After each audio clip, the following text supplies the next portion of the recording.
Bien, buenas tardes a todos. Yo soy Pablo Barrenechea, delegado de Reconquista. Lo primero, dar las gracias a todos por venir. Hoy estamos aquí con Javier San Mateo y Isabel Peral, bisnieto del inventor del submarino, economista, investigador de temas históricos relacionados con el origen y evolución del arma submarina. También orienta su investigación a los conflictos militares y las actividades de la industria del armamento en el último tercio del siglo XIX y XX. Ha publicado 3 libros. El primero, Submarino Peral, la gran conjura. El segundo, Fracaso, de Narciso Monturiol, que es este. Y el tercero, El submarino Peral, que es este. Pues ahora ya podemos dar paso a empezar la conferencia. Buenas tardes a todos y muchas gracias por vuestra asistencia. Voy a intentar explicaros muy someramente, supongo que no tenéis muchos de vosotros una gran información de lo que fue o lo que es y lo que representa la masonería en el mundo y cómo ha afectado y sigue afectando al desarrollo, al devenir político de los pueblos, pero muy específicamente a lo que nos interesa a nosotros, que es España. Y luego abriré un turno de preguntas para intentar resolver las dudas que se os ofrezcan. La masonería nace, el año que viene se cumplirá el 300, no voy a decir aniversario porque eso no es digno de... El nacimiento de la masonería no es digno de ser recordado en absoluto, pero dentro del año que viene se cumplirán los 300 años de la fundación de la primera logia masónica en Inglaterra, en 1717. La masonería nace en el Reino Unido como consecuencia de el antecedente histórico del nacimiento de la masonería en el Reino Unido.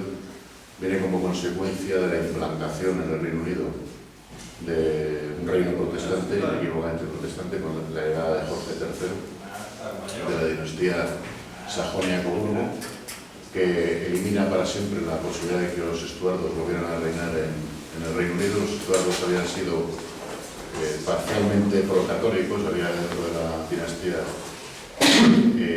reyes que se inclinaban hacia el catolicismo y reyes que no tenían tanta inclinación hacia el catolicismo. En fin, al final hay una guerra civil y después de esa guerra civil se crea el Reino Unido tal y como lo conocemos, con una gran potencia protestante, anticatólica, y que declara una guerra permanente a los reinos católicos, a los reinos cristianos, porque en definitiva el protestantismo no es cristiano, y evidentemente a la principal potencia católica del momento que es España.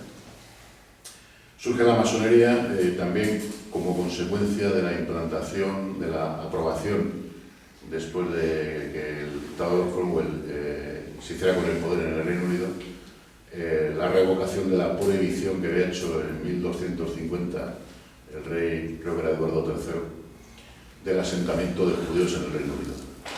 500 años después, Cromwell levantó la prohibición y volvieron a implantarse las sinagogas, fundamentalmente en Londres, donde se creó lo que hoy conocemos como la City, que es donde se crea el imperio económico y financiero que va a propiciar la hegemonía del capitalismo, tal y como lo conocemos desde esa época prácticamente hasta nuestros días. ¿Para qué se crea la masonería? La masonería se crea aparentemente dentro de una confesión cristiana, porque la crean 2 clérigos anglicanos, como infiltración, evidentemente, para infiltrarse dentro de lo que es la religión anglicana, para judaizar, en definitiva, el cristianismo protestante y para infiltrarse en el resto del mundo, porque es una organización secreta, e ir destruyendo el poder que existía en esa época, un poder, vamos a decir, con unas ciertas normas éticas, como era, por ejemplo, el imperio católico español, que como sabemos pues, fue un imperio benéfico, allí donde se asentó y donde intentó por todos los medios evangelizar y civilizar, en el buen sentido del término, todas las zonas donde se expandió, fundamentalmente el continente americano y las colonias en Asia. Bueno, no son colonias, realmente eran 2 posesiones en Asia, porque realmente el Imperio Español nunca ejerció el colonialismo como tal. El colonialismo ya se produce en el siglo XIX como consecuencia del capitalismo, del surgimiento del capitalismo y de y precisamente de la acción de las potencias capitalistas, fundamentalmente el Reino Unido, Estados Unidos, Holanda, etc. En España se produce una reacción de defensa ante la masonería durante los reinados cristianos de la dinastía de Borbón, que es cuando se produce el nacimiento de la masonería, pero eso dura prácticamente hasta el reinado de Carlos IV.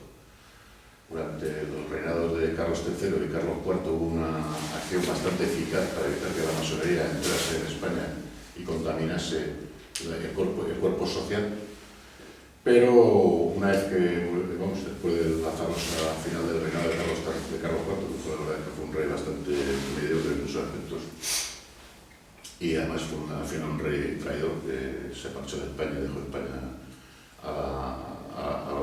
en manos de los franceses, en manos de Napoleón. Y luego vino el rey suyo, el hijo suyo, que fue otro desastre para España, que fue Fernando VII. Fernando VII, que tampoco fue un rey bueno para España, sin embargo sí que tenía bastante claro que había que evitar por todos los medios que la masonería entrara en España.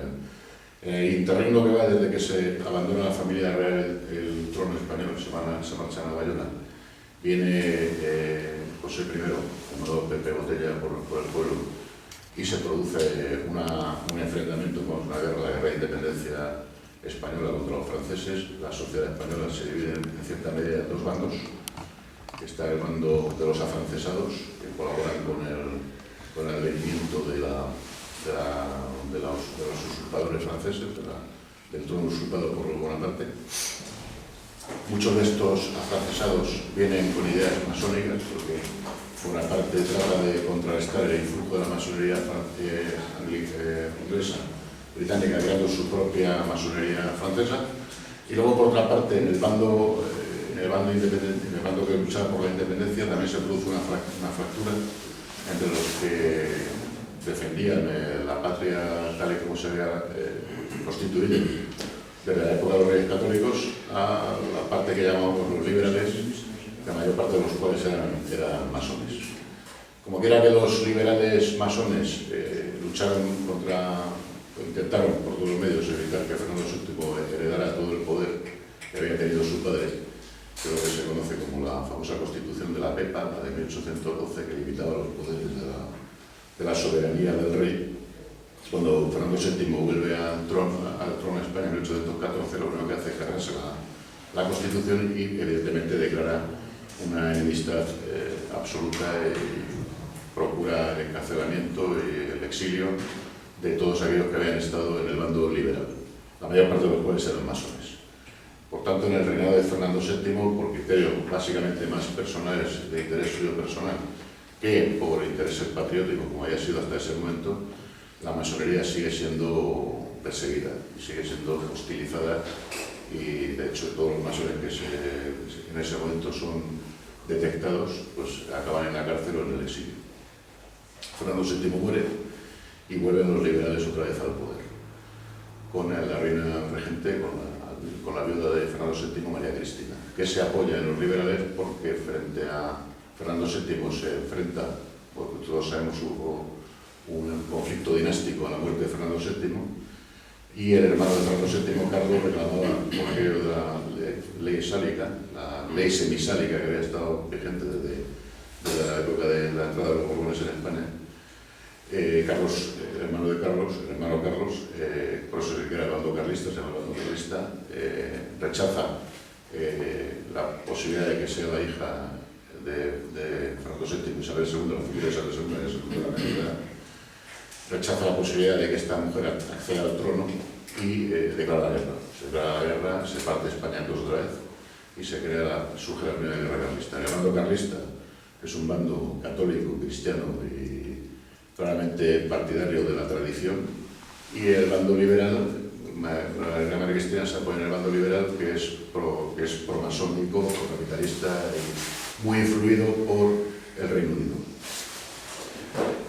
Al final la guerra carlista, como todos sabemos, la pierden los carlistas. Durante ese conflicto España entra en una situación económica y financiera muy acuciante, razón por la cual los masones, de acuerdo con la familia Rothschild y con y con todos los intereses capitalistas internacionales, genera una deuda, que esa deuda acaba en poder de los Rothschild, y los ministros masones de los gobiernos liberales le acaban dando a los capitalistas extranjeros prácticamente el monopolio de todas las actividades económicas importantes. Eso es lo que se refiere a, digamos, lo que queda del territorio nacional actualmente, porque si hablamos de lo que surge en el otro territorio español, que era el que estaba en ultramar, que en ese momento era tan español como lo podemos ser ahora nosotros, ahí lo que se produce claramente es una influencia masónica muy fuerte, financiada fundamentalmente por los masones británicos y americanos, para que los virreinatos se declaren independientes de la corona. Entonces, evidentemente, en todo ese conflicto que ha habido durante el principio del siglo XIX, la masonería actúa de una manera prácticamente intentando destruir y destruyendo de facto lo que había sido el Imperio español. Una vez que se producen las guerras de independencia de los virreinatos americanos, duran aproximadamente de 1810 hasta 1823, 23-25. En esas guerras, todos los agentes que intervienen y todo el capital que se utiliza para armar a los insurrectos, todos los agentes que actúan dentro de la insurrección, fundamentalmente el primero de ellos fue el famoso Miranda, que era un masón hecho masón en Inglaterra, intentado 2 veces desembarcar en Venezuela, las 2 veces es rechazado, pero financiado por británicos y por americanos, apoyo fundamentalmente económico de la City y apoyo logístico de los Estados Unidos. Finalmente se consigue la independencia, realmente lo que hacen es lograr esa independencia de los virreinatos, y los virreinatos desaparecen como tal, y se crean lo que llamamos hoy en día las repúblicas hispanoamericanas o iberoamericanas, o como lo queramos denominar, pero que acaban todas bajo el control económico y financiero del Reino Unido y de Estados Unidos. E incluso Argentina, como sabemos, pierde la posesión de las Malvinas, que quedan bajo el dominio británico. Es un enclave estratégico fundamental para el desarrollo de lo que es el comercio, el paso del estrecho y todo lo que es el acceso con el tiempo al continente de la Antártida. Todo eso, además, evidentemente, con apoyo logístico de los Estados Unidos. Entonces, la hispanidad se quebranta y era una parte importante que queda perdida ya, no digamos que para siempre, espero que no, pero queda durante muchísimo tiempo fuera de la unidad que había tenido hasta entonces, y bajo control financiero y económico, y el expolio, porque lo que se produce realmente al dividir los virreinatos en pequeñas repúblicas, pues queda todo el control, es decir, con el famoso dicho latino de divide et impera, divide y vencerás. Al dividir todo eso en países muy pequeñitos, pues los países apenas tienen poder de negociación ni de defensa, y fundamentalmente son expoliados económicamente hasta la fecha de hoy, como sigue siendo así. Y acaban bajo el control político y financiero y económico, en primer lugar de Inglaterra, y luego ya después de la Segunda Guerra Mundial directamente de Estados Unidos, porque Inglaterra, después de la Segunda Guerra Mundial, pierde su poder imperial y él se queda como potencia hegemónica a nivel occidental, exclusivamente Estados Unidos. Eso por lo que se refiere a la parte hispanoamericana. Por lo que se refiere a la parte española, como digo, los ministros liberales de los primeros reinados, de las primeras etapas del reinado de Isabel II, de la regencia de María Cristina y luego del reinado de Isabel II, lo que hacen es, aprovechando pues, el tema con la excusa de la guerra y de la deuda, lo que hacen es transferir. Eso lo hace Toreno, por ejemplo, el ministro Toreno, le entrega el control de la mina de mercurio a la familia Rothschild. Por lo cual la familia Rothschild se queda con el monopolio del mercurio, porque tiene las 2 minas principales que hay en el mundo, una en Austria y otra en España. Yo lo tiro a título de ejemplo, porque hay muchos más casos, pero no vamos a dar todos los casos, porque eso sería agotador para vosotros y para mí. Simplemente como ejemplo para que os sirva de conocimiento, es decir, los ministros masones del régimen liberal, de los cuales hay un montón, pero fundamentalmente los más famosos son el que se denominaba Mendizábal, pero que realmente no se llama Mendizábal, se llama Méndez, que era un judío sefardita, muy relacionado con las familias poderosas de la gran banca a nivel internacional, que como sabemos todos, estaba y sigue estando en poder de familias judías, y que además era masón. Es el hombre que al que se le hace la famosa desamortización, que le quita todas las posesiones que tenía hasta ese momento la Iglesia, pero no solo la Iglesia, sino que le quita las posesiones comunales a los territorios que lo tenían, con lo cual proletariza España, es decir, porque en esa época el campo era autosuficiente porque tenía propiedades comunales que explotaba y que le permitía un régimen de sana subsistencia, un régimen económico que no les llevaba, como luego vino después, a un régimen de proletarización, donde se convierten en mano de obra, no te digo que esclava, pero casi en régimen de esclavitud para el capitalismo, que es lo que el capitalismo al final pretende y consigue durante el siglo XIX, el siglo XX y lo que llevamos del XXI. Paralelamente a este fenómeno económico y político que introduce la masonería en España, que como hemos dicho es la quiebra de la hispanidad, la separación de los territorios de ultramar, de una parte, y luego definitivamente a finales del siglo XIX, pero también genera dos conflictos que duran hasta la fecha de hoy, que son los fenómenos separatistas de Cataluña y Vascongadas. Está perfectamente demostrado que después de la guerra carlista, terminada la guerra carlista, la masonería aprovecha el rencor, vamos a decir el rencor, la insatisfacción que genera en los territorios que habían sido más vinculados a la causa carlista, como eran las Vascongadas, Navarra y Cataluña, aprovecha esa situación para, hay personajes masónicos claramente involucrados en estos hechos, para transformar ese impulso, ese sano impulso que había tenido esos territorios para reivindicar la tradición y para reivindicar la religión, etc., lo transforma en rencor y en odio al Estado, a la unidad del Estado. Y de ahí surge, fundamentalmente, los famosos juegos florales que se hacen en Cataluña, que los inventa un reconocido masón, que era Víctor Balaguer, con lo cual atrae un sector de la Iglesia que había estado claramente vinculado a la causa carlista, va atrayéndolos a la causa nacionalista, los va metiendo en la causa separatista. Hasta la fecha de hoy, como sabemos, el clero catalán prácticamente está en manos del catalanismo político más beligerante. Eso se produce en Cataluña a finales, fundamentalmente después del conflicto carlista y fundamentalmente después de la Tercera Guerra Carlista, de la Primera y Tercera Guerra Carlista. Y en Vascongadas se produce un fenómeno muy parecido. El separatismo vasco surge inmediatamente después de la derrota de la Tercera Guerra Carlista. Lo crea un personaje un tanto estrafalario que era Sabino Arana. De Sabino Arana no hay ninguna constancia de que fuera masón, yo por lo menos no la tengo. Yo creo que me había un tarado, un perturbado mental, que había estado estudiando de joven en Barcelona y ahí en Barcelona se movió en los círculos catalanistas, conoció al doctor Bartomeu Roberts, que era otro pirado que además se pasó media vida desenterrando cráneos en los cementerios de Cataluña, porque intentaba demostrar que el cráneo de los catalanes era superior al cráneo del resto de los peninsulares.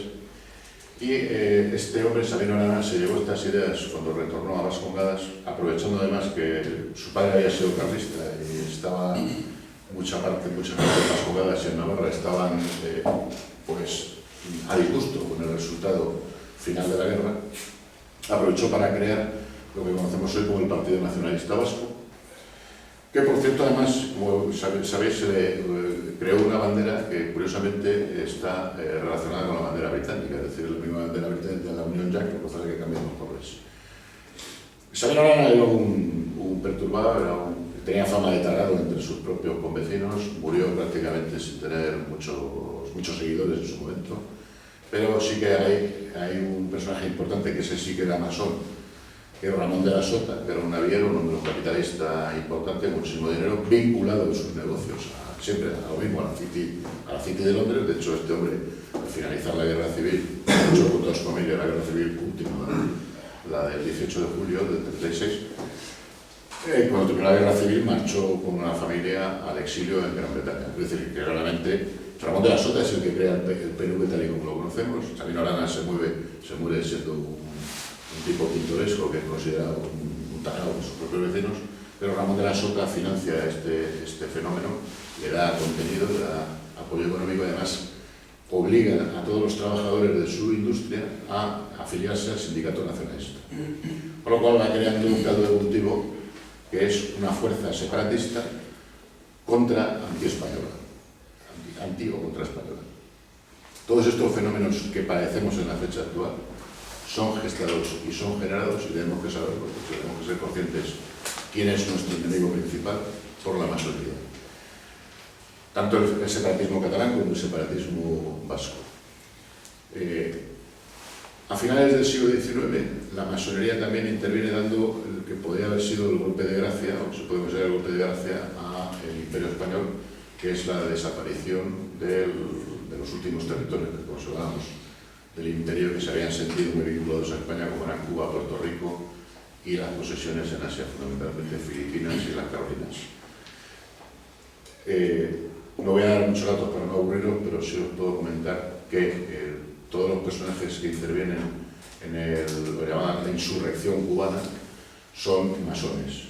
Martí, Céspedes, son masones. Toda la financiación y todo el apoyo que recaban y cómo el apoyo que reciben está controlado por la masonería en Estados Unidos. Es decir, son los masones estadounidenses los que incentivan la rebelión contra España. Son los que financian, son los que van armando la guerrilla, son los que la instruyen y son los que en definitiva nos declaran la guerra, y ahora explicaré por qué. Y por otro lado, en Filipinas también hay un apoyo logístico a la masonería por parte, en este caso, del Reino Unido, por la vía Hong Kong, de acuerdo evidentemente con los Estados Unidos, porque en ese momento ya empiezan a actuar juntos, Estados Unidos y el Reino Unido, y por desgracia también con el apoyo de los masones españoles, porque no conviene nunca olvidar que el movimiento masónico filipino es fomentado, introducido y formado en las masonerías españolas. Concretamente, el principal impulsor de la Asociación de Amistad Hispano-Filipina, que se creó así, era Miguel de Moreca, que era el gran maestre de la Gran Logia del Grande Oriente Español, que fue el que apoyó y dio el fermento para que esa causa separatista se radicalizara. O sea, gestionara, pero evidentemente hasta esa época la vinculación que había entre el filipino de base y España era perfecta, es decir, no había ninguna causa de rencor ni de odio por parte de Filipinas hacia España, como tampoco lo había en Cuba y Puerto Rico. Cuba se había mantenido leal a España porque la mayor parte de la población era de origen español, muy cercana además por la cercanía geográfica a Canarias, por lo tanto muy cercana, mucho más estrecha unión directa con la península y con las Islas Canarias que lo que había tenido, por ejemplo, Chile o Perú, que evidentemente estaban mucho más alejados. Razón por la cual Cuba y Puerto Rico permanecen fieles y leales a España. De hecho, Puerto Rico ha seguido siendo y sigue siendo, hay una parte muy importante de la población de Puerto Rico que se sigue sintiendo vinculada emocionalmente y sentimentalmente a España. El caso de Cuba es diferente, porque luego Cuba evolucionó de una manera distinta. Aparte que el puertorriqueño nunca hubo una guerrilla puertorriqueña ni un partido puertorriqueño separatista, simplemente al final, en el conflicto de la guerra, Estados Unidos invadió Puerto Rico y se hizo con ello el punto final. La masonería apoya todos estos procesos. En el caso de Cuba, cuando la situación ya se empieza a poner muy compleja a nivel militar, España no le queda más remedio que mandar al mejor militar que tenía entonces, que era el general Baylor, para intentar frenar el separatismo y para intentar pacificar la isla. Cuando está a punto de conseguirlo, hay un agente de la masonería que mata a Cánovas, que era el presidente del gobierno español, que era el principal valedor del general Baylor, el que lo había llevado allí y el que tenía políticamente el interés de que Baylor alcanzara la victoria política, la victoria militar, porque con esa victoria militar lo que pretendían era negociar un acuerdo bien de autonomía o bien de una independencia, digamos, no traumática, que no supusiera, por ejemplo, como pasa en los países que pertenecieron en su día al Reino Unido, que siguen manteniendo el famoso Commonwealth, siguen manteniendo una cierta vinculación con la madre patria, ¿no? Eso es un poco el interés político que tenía Cánovas. Evidentemente no estaba conforme con lo que pretendían los Estados Unidos al respecto, por lo cual Cánovas es asesinado. Nada más morir Cánovas, pasa al gobierno, presidir el gobierno Sagasta, que había sido gran maestre del Gran Oriente Español, había renunciado al cargo para ser presidente del gobierno unos años antes, pero seguía estando vinculado a la masonería. Lo primero que hace Sagasta es quitar a Bailey del mando, con lo cual la guerra se queda en un impasse, y mata a un general mucho más conciliador que el general Blanco, o un intento de mayor conciliación. Paralelamente trata de darle una autonomía al gobierno español para pacificar la situación, trata de dar una autonomía, bueno, concede una autonomía a Cuba, a ver si por esa vía política se frena el separatismo y el independentismo. Era un acto político un tanto inocente, aparentemente, porque evidentemente detrás de todo ese conflicto independentista estaban los intereses de Estados Unidos, intereses económicos, intereses importantes, estaban dando muchísimo dinero, porque en esa época el azúcar, llamaba el oro blanco, era una de las materias primas más valoradas en los mercados financieros internacionales. El mercado del llamado oro blanco está en manos del capital judío, como se suele ocurrir en estos casos, y bajo ningún concepto iban a dejar que aquello se pacificara tutelado por España. En ese momento los americanos aceleran y precipitan los acontecimientos, mandan al Maine, sin el previo aviso y sin haber advertido al gobierno español que iba a acercarse a las costas, que iba a entrar en Cuba, en La Habana. Como luego todos sabemos, el Maine, o el Maine, como dicen en inglés, explota de una manera muy oportuna en febrero de 1898, una explosión que sigue siendo todavía controvertida, razón por la cual los Estados Unidos consideran que ha sido un acto de sabotaje, un acto hostil de España hacia Estados Unidos, y declara la guerra a España. En ese momento ya la situación es prácticamente límite. Pese a lo cual España mantiene ciertas posibilidades de ganar la guerra, porque tenemos que recordar que en esa época había 200.000 soldados del ejército de tierra destinados en Cuba, habían estado batallando durante los últimos 6 años con bastante buen resultado, y estaban bien adiestrados, estaban bien armados, estaban perfectamente adaptados al terreno. El terreno de Cuba para la guerra es un terreno muy complicado por el tema de la jungla y por el tema de las enfermedades tropicales, mientras que los americanos no estaban en absoluto adaptados a ese medio. Los americanos precipitan el tema, no están preparados en absoluto para la guerra, y lo que ocurre es que en ese momento hay un acuerdo, como se ocurre en estos casos. Estamos hablando de que la masonería siempre, y nunca olvidarlo, es una asociación secreta. Nunca se sabe realmente qué es lo que traman, ni cómo lo traman, ni salvo por la consecuencia que luego se producen. Hay un acuerdo entre bambalinas, entre Sagasta y McKinley, que era el presidente de los Estados Unidos, para hacer una rendición que fuera más o menos honrosa. La excusa para la rendición honrosa es la batalla de Santiago de Cuba, el combate naval. Se da la orden a Cervera, que está totalmente en contra de ello, de salir con unos barcos, así como por ejemplo en el ejército de tierra, así que el balance era un 80% a favor nuestro y un 20% a favor de los Estados Unidos. En el cambio la Marina era al revés, es decir, la Marina tenía mejor dotación de barcos, aparte que estaba mucho más cerca logísticamente para abastecerse, pues estaba de la costa de Estados Unidos, y tenía una cierta ventaja militar con respecto a la flota española. Al obligar a Cervera a salir prácticamente indefenso, una salida suicida, y además salir por la bocana del puerto de uno en uno, les están esperando a los buques enemigos a unos cuantos metros, unas cuantas millas, y lo único que hacen es un ejercicio de tiro al blanco. Sale un barco, le disparan, sale otro barco, le disparan hasta que prácticamente destruyen y hunden toda la flota española. Eso sirve de excusa para pedir el armisticio, para pedir una rendición por todos los conceptos, una rendición que tiene todo el aspecto de ser un tongo político, un tongo histórico, que es tutelado y patrocinado por la masonería. Así terminamos el siglo XIX, terminamos con la pérdida completa de los territorios que habían sido españoles también, no debemos olvidar que eso por territorio español, a todos los efectos. España queda limitada al territorio que conocemos hoy en día en la península, Canarias y los Baleares, Ceuta y Melilla también, y con una gran tensión que generada por los separatismos de Cataluña y de Vascongadas, que ya están fermentados, ya están preparados, organizados para a lo largo del siglo XX generar esa tensión política y social que al final se traducirá junto con otras actividades masónicas, como son la llegada de los elementos subversivos de la extrema izquierda. Todo eso explosionará y reventará en 1936, generándose una otra guerra civil, ya la cuarta guerra civil que vive España en poco tiempo, la guerra civil del siglo XX, que afortunadamente se saldó para España con la derrota de nuestros enemigos, porque los enemigos de España eran los que estaban en el bando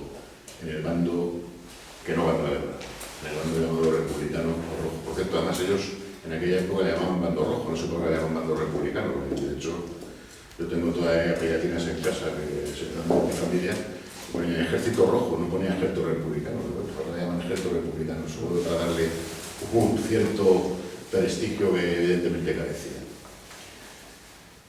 En 1939 el bando nacional gana la guerra, la masonería vuelve a ser perseguida, afortunadamente, durante todo el régimen de Franco, desde 1939, bueno, desde 1936, porque en el bando nacional ya se empieza la incautación y la persecución de las logias y la prohibición de la actividad masónica en los territorios que estaban ya en control del bando nacional. Luego, evidentemente, cuando llega la guerra en 1939, eso ya se extiende a todo el territorio nacional. Y durante el tiempo que va de 1939 a 1975, que es cuando muere Franco, la masonería es reducida a su actividad a la mínima expresión. Digo la mínima expresión porque evidentemente siempre tenemos que tener en cuenta, cuando estamos hablando de la masonería en España, que tenemos un gran peligro siempre, que es Gibraltar. Gibraltar es un foco de infiltración masónica permanente. A pesar de que el régimen de Franco controla con cierta eficacia, con bastante más eficacia que se ha hecho hasta ese momento, las actividades masónicas y por tanto impide el proceso de disolución y de traición al concepto nacional español. Sin embargo, tenemos ahí a Gibraltar, que siempre ha sido un foco de infección importante, sobre todo en el aspecto masónico.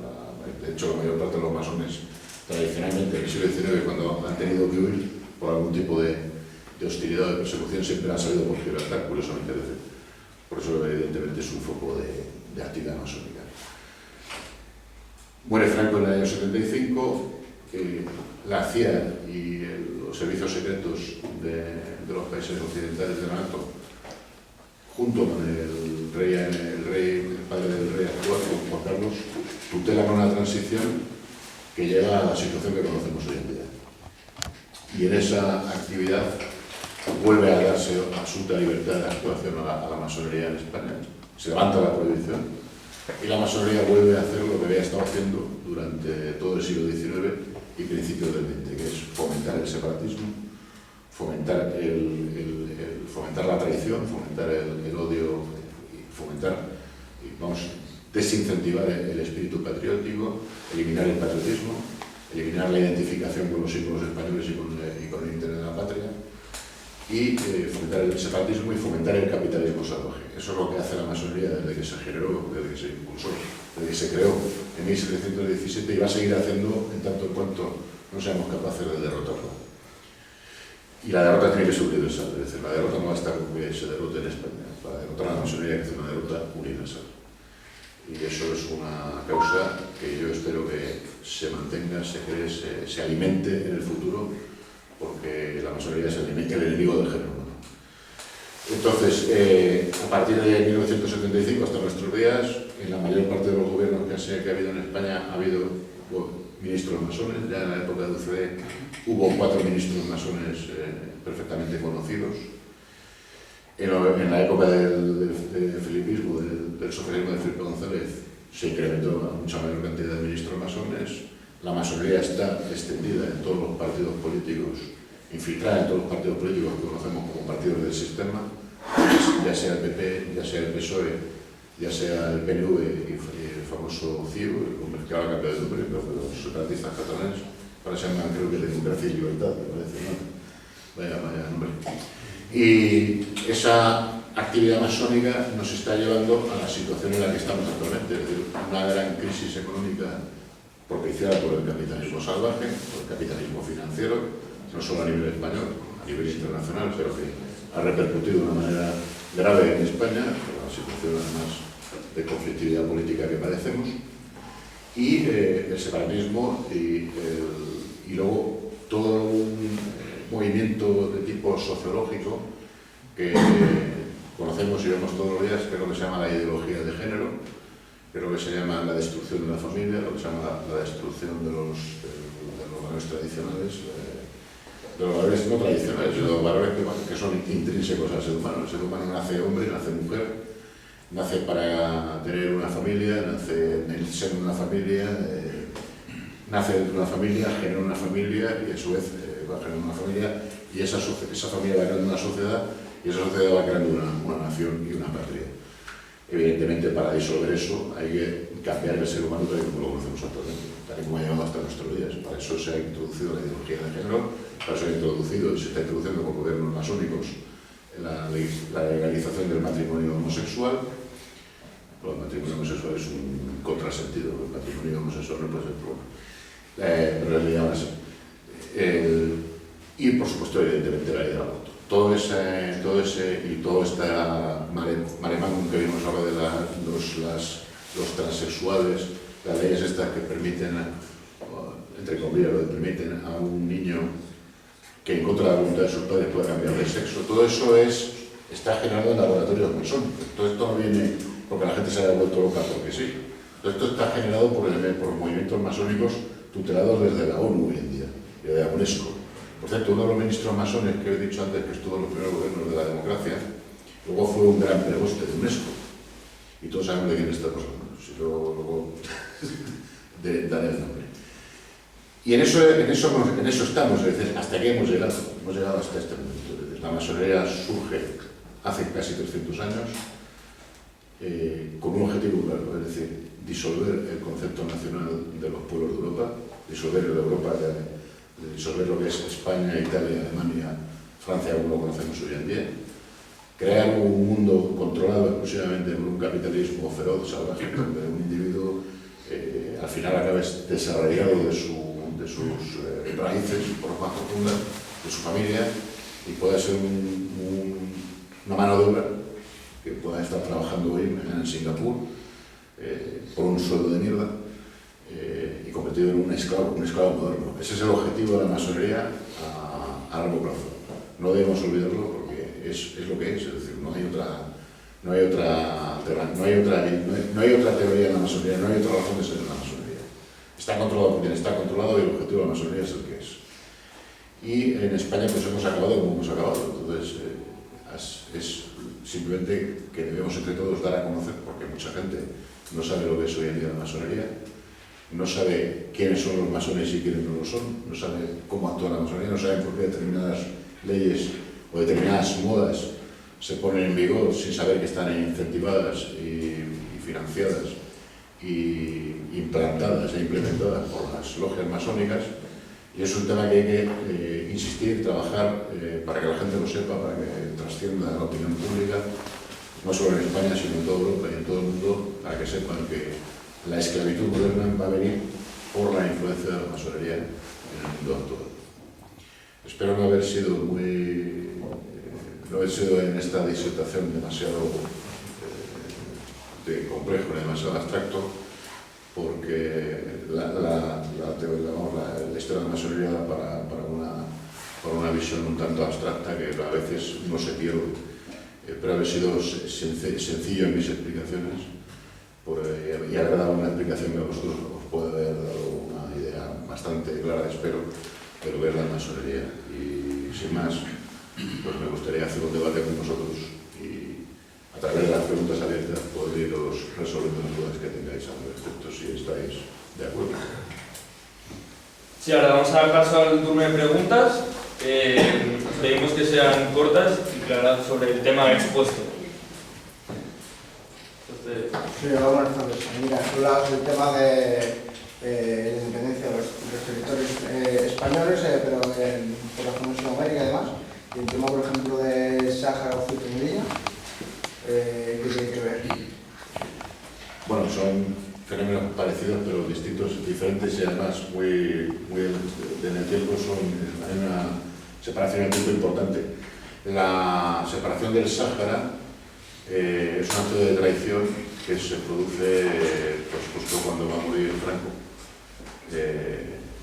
Y está claro que no es que la separación del Sáhara o por lo menos se ha detectado que, por ejemplo, en el caso de Cuba, la separación de Cuba, hay un movimiento masónico importante, es decir, toda la infiltración que se produce, te pongo en Cuba o te puedo poner en Chile o cualquier otras repúblicas hispanoamericanas. Los agentes que introducen el fermento del separatismo y del odio a España y provocan la guerra de independencia son todos masónicos, o sea, un caso muy excepcional, pero el 80% son masones y están financiados por masones del otro lado, del norte del Río Grande y por Inglaterra. En el caso del Sáhara tiene un cierto matiz diferente porque lo que había en el tema del Sáhara es un interés geoestratégico militar americano. La mina de fosfato, que era el principal recurso del Sáhara, estaba en manos españolas y había un acuerdo, había un interés por parte de los norteamericanos de potenciar el reino de Marruecos, que es hoy en día un reino bastante vinculado, involucrado o tutelado por la CIA, y hubo un acuerdo y aparte además con ese acto de traición lo que se trataba de dar es el golpe de gracia a Franco, porque estaba ya bastante enfermo y bastante en una situación de debilidad física importante, de deterioro físico importante por razón de edad, con lo cual aceleró el proceso de la muerte de Franco y de la extinción del régimen anterior.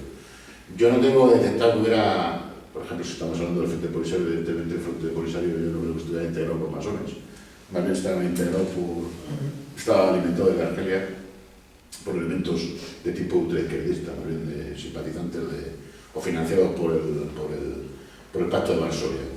Que es otra de las razones por las cuales los americanos impulsaron el que Marruecos consideramos eso. Marruecos era un régimen afín y es un régimen afín a los Estados Unidos. Pero en el otro caso no, en otro caso evidentemente la separación de los territorios, todos los territorios desde México hasta la Tierra del Fuego, incluido Cuba, Puerto Rico, Puerto Rico, como hemos dicho, es una invasión, y Filipinas es por elementos masónicos. Claramente.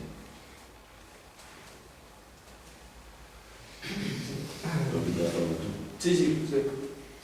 ¿Puedes explicar un poco el papel de la masonería en el derrocamiento de Alfonso XIII y el papel de la masonería en la Segunda República?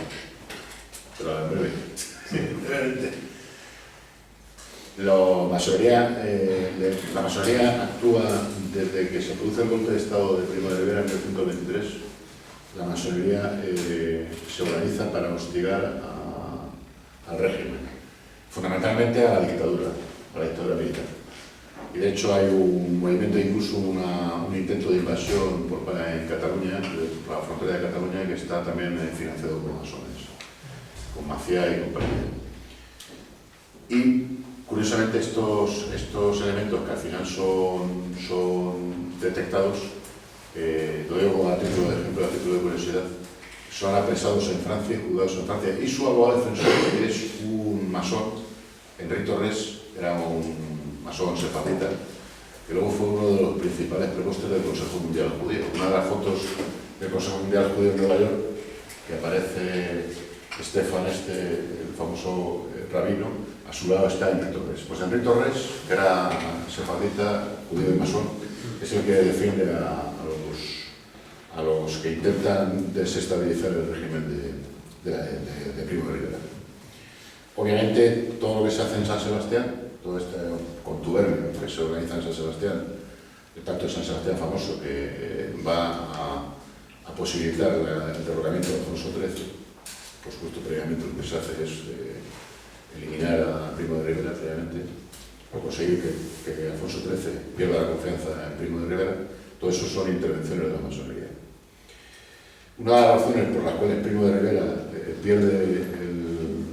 es hostigado y al final el rey Alfonso XIII, una de las razones de estas que son siempre cubiertas, porque estas cosas luego nunca surgen o se explican muy a posteriori. Es porque Primo de Rivera con Carlos Sotelo crea la CAMSA. La CAMSA era ha sido hasta hace relativamente poco tiempo el monopolio de los hidrocarburos controlado por el Estado español. Hasta esa época, el negocio de los hidrocarburos estaba, y sigue estando, en manos de quien ya sabemos. Entonces, en ese momento, el régimen de Primo de Rivera, bien asesorado por Carlos Sotelo, decide que uno de los elementos económicos fundamentales para la autonomía económica de la nación española es que era un monopolio de petróleo, un monopolio de los hidrocarburos, que se llama la CAMSA. Viene aquí un masón a visitar a Carlos Sotelo y a Primo de Rivera, que se llamaba Henry de Terdy, que era el gran jefe de la compañía Royal Dutch, que era una de las principales compañías petrolíferas en ese momento en el mundo, y les amenaza directamente a los dos con los peores males del mundo si no echan para atrás la idea de llevar adelante el monopolio. Por supuesto, Primo de Rivera, que ni le quiere atender, le manda que se lo entreviste con Carlos Sotelo. Carlos Sotelo, que luego asesinaron, hay que tener un momento aquí para hacer al ministro Carlos Sotelo. Carlos Sotelo evidentemente le dice que no, que es una decisión que está adoptada y que se va a mantener adelante. Justo después de eso, inmediatamente después de eso, empiezan las campañas internacionales, la masonería empieza a actuar de una manera mucho más violenta y mucho más efectiva, hasta que consigue que Alfonso XIII pierda la confianza, que hay un elemento en la prensa donde se empieza a hablar de que si hay negocios turbios, de que si la dictadura de Primo de Rivera es un régimen corrupto. Fíjate que hablan del régimen corrupto los masones. Como lo han hecho ahora, ya creo que con eso es bastante pasado lo que es un régimen corrupto.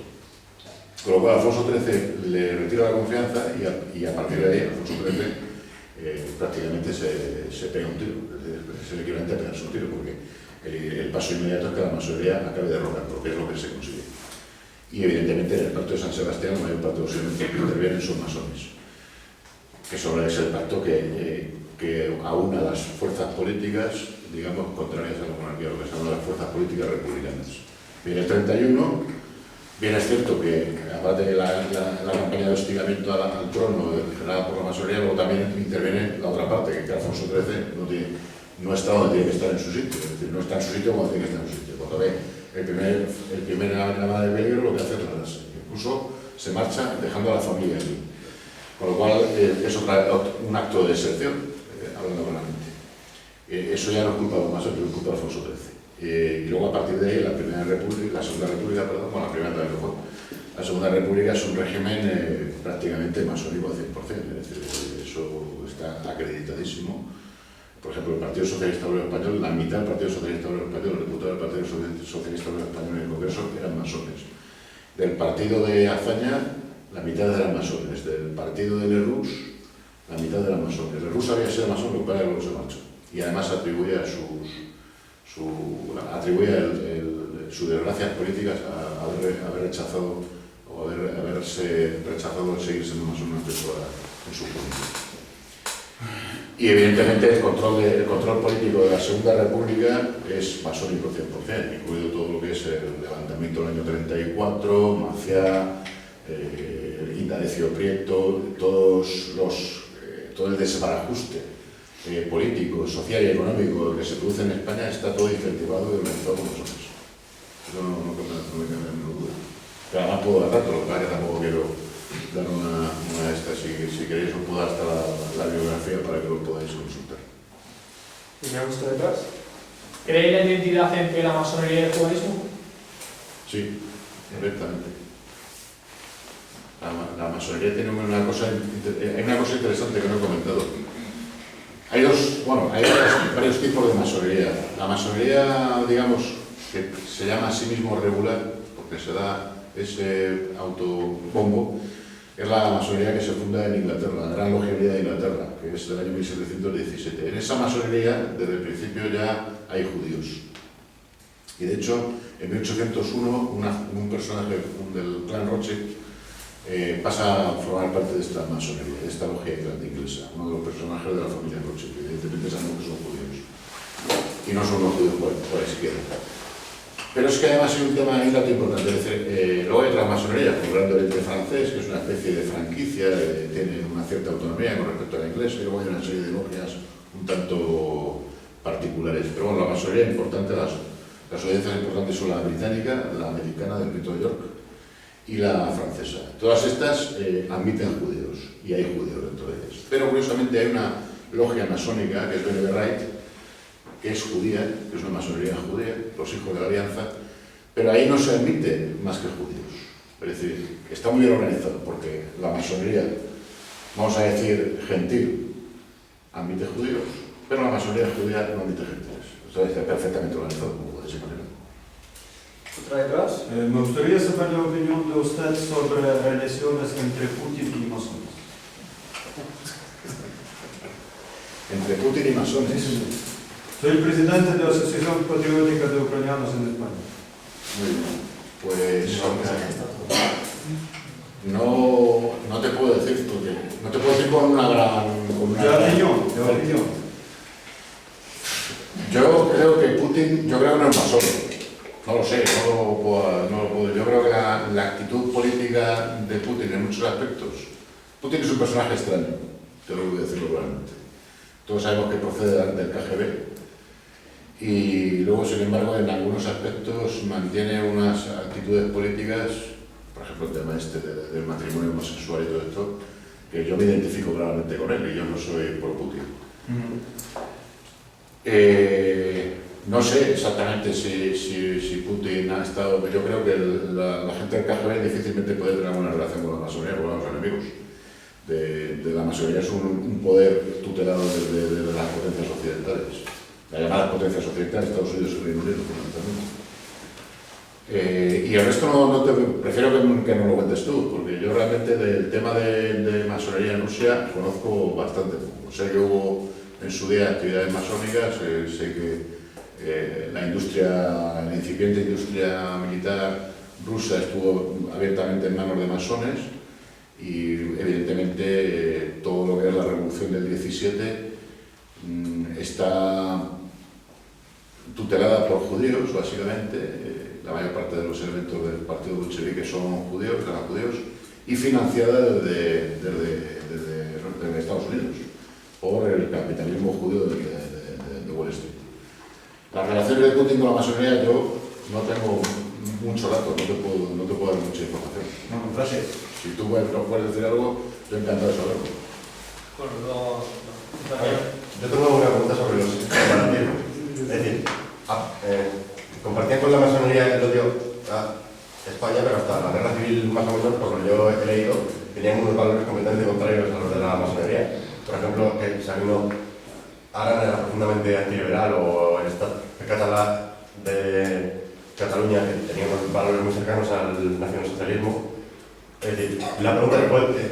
Sí, el Estado catalán. ¿Puede ser que los hubieran creado y hubieran escapado del control de la masonería y ahora los hayan vuelto a recuperar, o cómo Vamos a ver, el PNV, como he dicho antes, el PNV lo crea Sabino Arana. Sabino Arana es un profundo antiliberal fundamentalmente por educación, nace en una familia carlista, y luego por convicción. Pero es un profundo antiliberal porque él identifica el liberalismo con el Estado español. Como la guerra ganó los liberales y Madrid es un Estado liberal, para él el demonio es el Estado liberal de Madrid. Pero es una cuestión de oportunismo político. La supuesta religiosidad del PNV yo la pongo entre comillas. Y la supuesta religiosidad de los presbíteros catalanistas también la pongo entre comillas. Para mí es una religiosidad un tanto particular. Pero bueno, lo que yo decía antes es que Sabino Arana tiene una ideología muy extraña, muy difícilmente homologable a nada.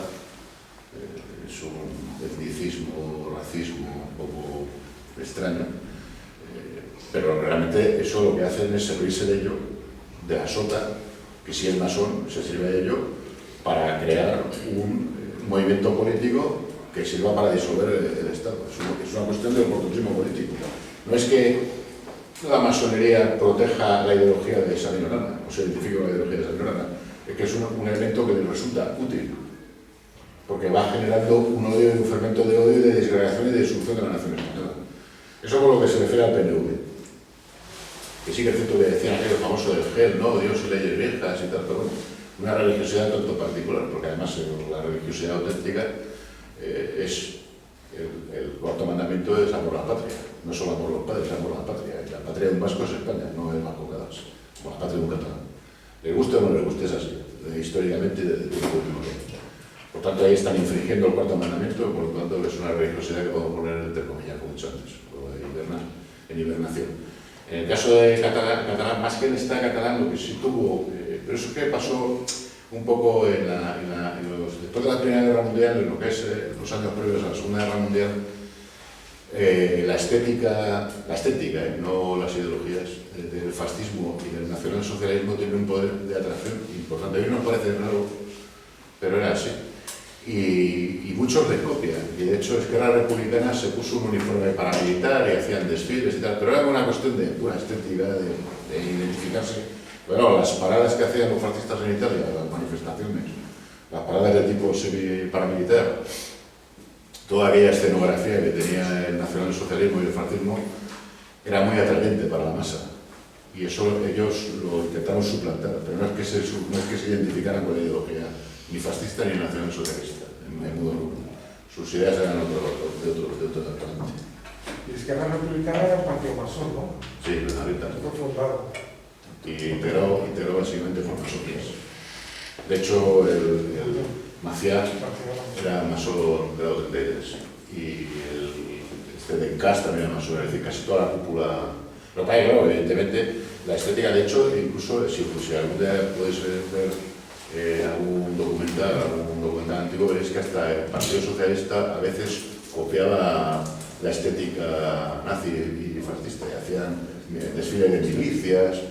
Era un poco, era la moda de aquella época, pero una moda a nivel estético, no a nivel ideológico. ¿Bien, más preguntas? Sí, se ha dicho muchas veces que en España no ha habido un problema judío gracias a la expulsión de los reyes católicos. Yo creo que, bueno, se infiltraron muchos, bueno, se separaron muchos, pero creo que hubo problema y sigue habiendo.